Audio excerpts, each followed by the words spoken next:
Hey everyone, I'm Maya, 32, living my dream as a pastry chef in the Big Apple. My bakery, Sugar Dreams, is the talk of the town. Life was sweet, I had it all. A thriving business, a dreamy fiancé named James, total lawyer hunk, and my best friend Julia by my side.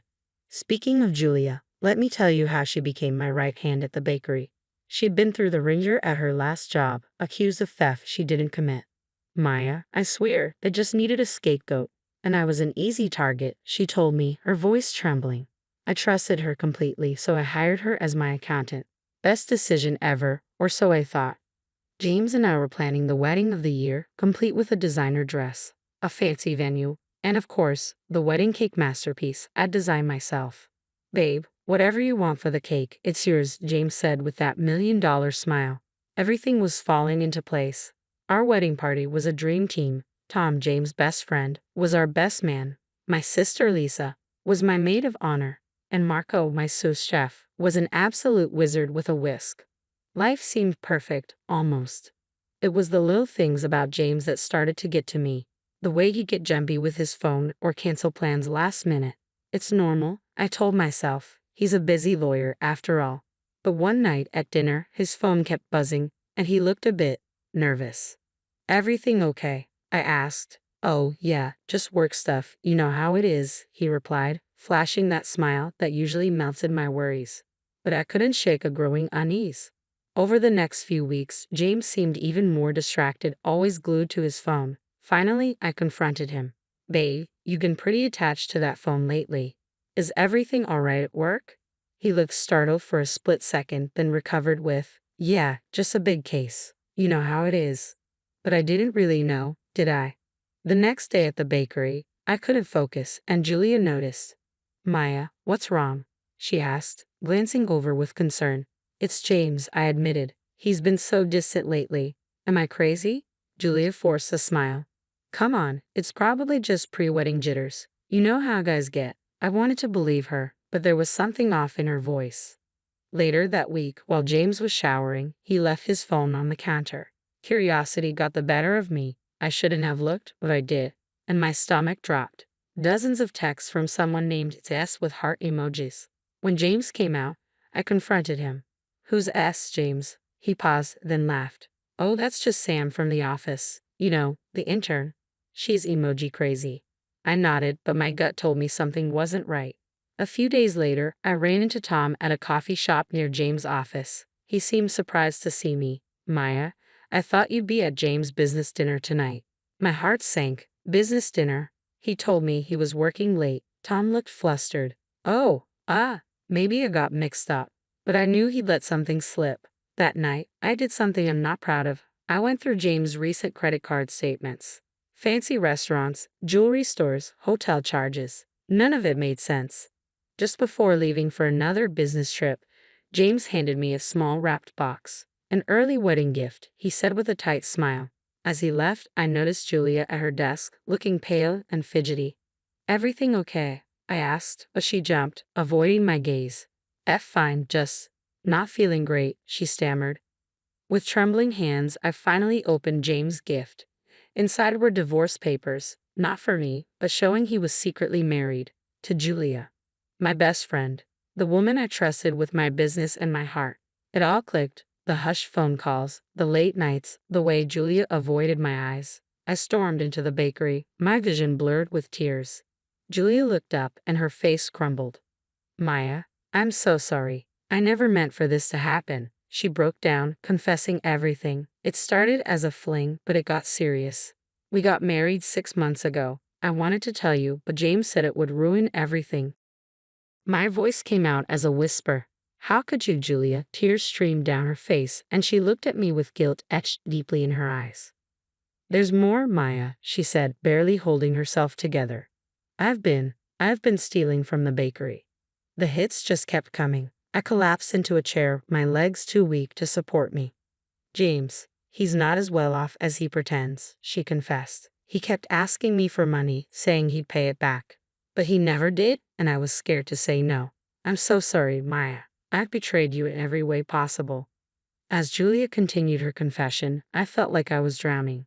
It wasn't just a few $100s. It was thousands, tens of thousands. My successful bakery, my dream, was on the brink of financial ruin. Just then, the bell above the door chimed, and James walked in, his face falling as he took in the scene. Maya, baby, I can explain, he stammered, trying to sound sincere. I cut him off, my voice as cold as steel. Explain what, James? How you married my best friend behind my back. How you've been stealing from me. His smooth lawyer persona slipped into place as if he could argue his way out of it. It's not what you think. Julia and I, we love each other. We didn't mean to hurt you. And the money, it was just temporary. I was going to pay it all back. I let out a hollow, bitter laugh. Love? You don't know the meaning of the word. Neither of you. Julia reached out to touch my hand. Maya, please, we can fix this somehow. I jerked my hand away. Fix this? You've destroyed everything, my trust, my business, my future. There's no fixing that. James started to plead. Baby, please, give me another chance. I'll make it right. Something inside me snapped. Another chance. Here's your chance, James. Get out. Both of you. Get out of my bakery. Get out of my life. We're done. They tried to argue, to explain, but I was done listening. I picked up the phone and called the one person I knew I could trust. Lisa, I need you now. My sister arrived in record time. She took in the scene with wide eyes, then pulled me into her arms as I finally broke down. Taking charge, she ushered James and Julia out with a stream of language that, under any other circumstances, would have made me laugh. Over the next few hours, Lisa and I pieced together the full extent of the betrayal. The theft had left Sugar Dreams in dire straits, bills unpaid, suppliers demanding payment, and barely enough in the account to make payroll. What am I going to do, Lisa? I sobbed. The bakery was my dream. And now? Lisa squeezed my hand. We'll figure it out, sis. You're not alone in this.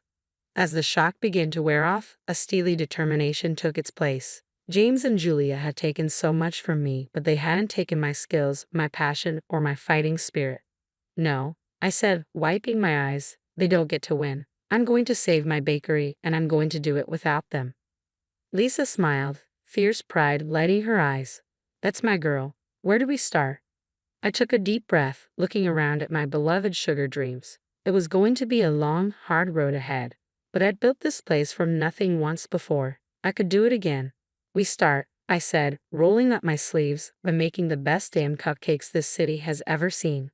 The next few months were a whirlwind. Saving Sugar Dreams became my mission, my obsession. I practically lived at the bakery, working side by side with Marco to keep us afloat. We need to cut costs wherever we can, I told Marco one late night, but we can't compromise on quality. He nodded, a determined look on his face. I've got ideas for new recipes, unique flavors, but with more affordable ingredients. Trust me, they'll be amazing. And he was right. Marco's creativity paired with my business sense became our secret weapon. We introduced a line of dream catcher cupcakes with exotic flavors that caught people's attention without breaking the bank. But it wasn't enough. We needed more customers, fast. That's when Lisa suggested something crazy. Sis, you need to tell your story. People love a comeback. At first, I balked. You want me to air my dirty laundry on social media? Not the dirty details, Lisa explained with a grin. Just the basics. Local baker betrayed, fighting to save her dream. People will eat it up. Pun intended. Reluctantly, I agreed. We started a campaign called #SweetRevenge, where I shared snippets of my journey, focusing on resilience and the joy of baking. To my surprise, it took off. One day, a customer came in, eyes wide with excitement. Are you the #SweetRevenge baker? Your story is incredible. Word spread, and lines began to form. Sugar Dreams was becoming the talk of the town again, this time for all the right reasons. Meanwhile, I heard through the grapevine that James's law firm had uncovered some of his shady dealings. It turned out Julia and I weren't his only victims. James has been disbarred, Tom told me one day when he stopped by for coffee. The firm's in shambles, and he's facing serious legal trouble. I'd be lying if I said I didn't feel a twinge of satisfaction, but mostly, I felt relieved that James couldn't hurt anyone else. As for Julia, her role in the whole mess became public knowledge. Last I heard, she couldn't get an accounting job anywhere in the city, and even her friends had abandoned her. Months passed, and slowly but surely, Sugar Dreams climbed out of the red. Every paid bill, every new customer, felt like a personal victory.